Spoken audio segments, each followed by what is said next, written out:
सुभाषचंद्र बोस कोण होते, आदर्श इतिहास घडवणारे छत्रपती शिवाजी महाराज कोण होते, परंतु त्यांच्यातील एक तरी गुण आपण प्रत्यक्षात उतरवतो का? नाही. भारत स्वतंत्र झाला, कधी झाला? 15 ऑगस्ट 1947 रोजी झाला. परंतु का झाला हे मात्र कुणालाच माहित नाही.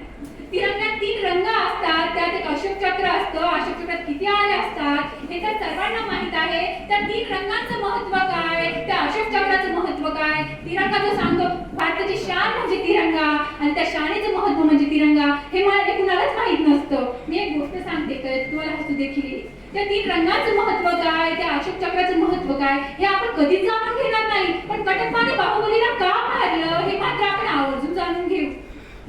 शाळेमध्ये शिकवले जाते जात धर्म पंथ हे सर्व एक आहे. तर मला नेहमीच प्रश्न पडतो, शाळेच्या पहिल्याच दिवशी जातीचा दाखला का मागितला जातो? याचा कोणीतरी विचार करायला हवा. तुम्ही कोणत्याही जाती धर्माच्या व्यक्तीला घेऊन या आणि त्याचं रक्त तपासा.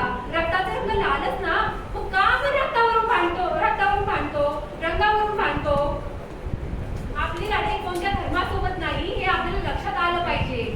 आपला इतिहास काय होता आणि आपण काय करतो हे आपल्याला समजायला पाहिजे. कारण या स्वातंत्र्यासाठी अनेकांनी केले होते त्याग, या स्वातंत्र्यासाठी अनेकांनी केले होते त्याग. स्मरण करून तयार याद ठेवून त्यांच्या बलिदानाची जाण. भारत देशा असंख्य प्रणाम, भारत देशा असंख्य प्रणाम.